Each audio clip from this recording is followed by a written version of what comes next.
The death blow of the American hemp industry.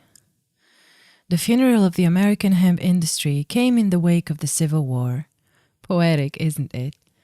The American Civil War was fought between the Union, which was the North, and the Confederacy, the South.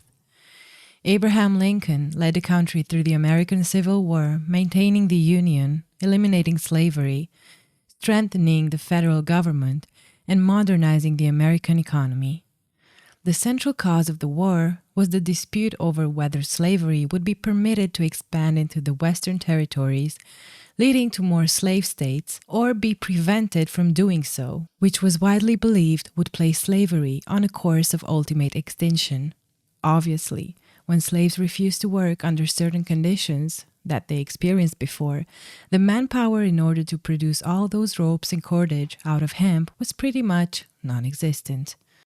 Once trade broke off with the North, suppliers in the South lost a major market for bagging and cordage. Things were no better in the South. With no cotton to be shipped to the North or to Europe, the Confederate Congress prohibited the raising of cotton except for home use. Since no cotton was being balled, there was no need for bale rope, and farmers lost their best customers. Businessmen had to rely exclusively on costly foreign fiber, even for jobs that did not need high-quality fiber. With the loss of the cotton trade, an investigation was begun to consider the practicality of producing thread from hemp.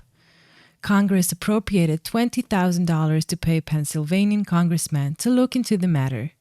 His report was offered in 1865, too late to have an impact, and it was ignored. After the Civil War, hemp production never really recovered. Faced with competition in the form of iron wire cables and bands and cheaper jute bagging, many farmers simply gave up on hemp and turned instead to other agricultural staples such as wheat. Yet hemp did not disappear from the American landscape.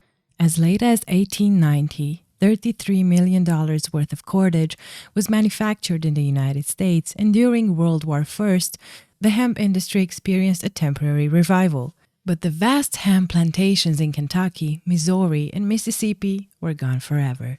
One last boom, World War II, brought on the final burst in American hemp fiber production. The USDA's Hemp for Victory campaign successfully convinced growers to again embrace hemp.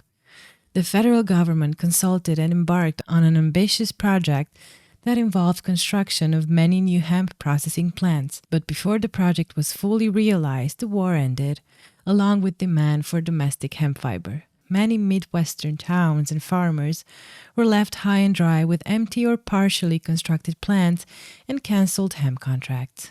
By 1958, the last significant hemp crop in the U.S. had been harvested and processed.